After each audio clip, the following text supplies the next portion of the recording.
नमस्कार दोस्तों। आज के मन अति सुंदर के इस एपिसोड में भावनाओं, अपमान और सच की ऐसी लड़ाई देखने को मिलेगी जो हर दर्शक को सोचने पर मजबूर कर देगी। ये कहानी है राध्या की। ओके। जिसका मन जितना सुंदर है उसकी जिंदगी उतनी ही मुश्किल। एपिसोड की शुरुआत होती है सास के कड़वे शब्दों से।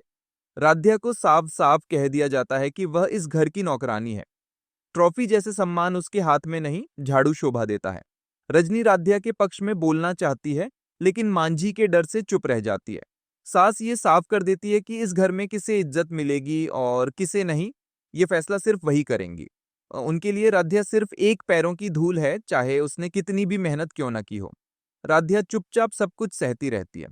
वह बताती है कि उसने यह प्रतियोगिता अपने लिए नहीं, अपने परिवार के लिए जीती थी, ताकि उन्हें यह घर छोड़कर ना जाना पड़े। उसकी आंखों में दर्द है, लेकिन जुबान पर शिकायत नहीं। इसी बीच शादी की पुरानी तस्वीरें सामने आती हैं। प्रथम स्वीकार करता है कि उसने ये तस्वीरें राध्या के लिए दोबारा संभाल कर रखी हैं, क्योंकि वह देख रहा है कि राध्या कितना कुछ सह रही है। अब रजनी की सहन शक्ति टूट जाती है।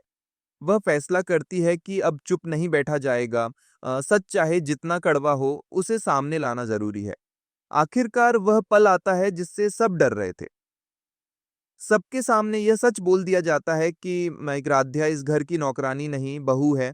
वह प्रथम की पत्नी है। पूरा घर सन्न रह जाता है। सच सामने आते ही दादी की तबीयत बिगड़ जाती है। डॉक्टर साहब चेतावनी देते हैं, उन्हें मानसिक तनाव नहीं देना चाहिए। घर में आरोप प्रत्यारोप शुरू हो जाते हैं। ओंकार और प्रथा गुस्से में रजनी को दोषी ठहराते हैं। उनका मानना है कि सच को अब भी छुपाए रखना चाहिए था। लेकिन सवाल यह है, क्या किसी की जिंदगी बचाने के लिए किसी की इज्जत कुर्बान करना सही है? ये एपिसोड हमें सिखाता है कि सच देर सबेर सामने आता ही है। राध्या की चुप्पी उसकी कमजोरी नहीं, उसका संस्कार है। अब देखना दिलचस्प होगा कि क्या राध्या को उसका हक मिलेगा और क्या मांझी सच स्वीकार करेंगी। अगर आपको ये कहानी पसंद आई हो तो वीडियो को लाइक करें, चैनल को सब्सक्राइब करें। मिलते हैं अगले एपिसोड की कहानी के साथ।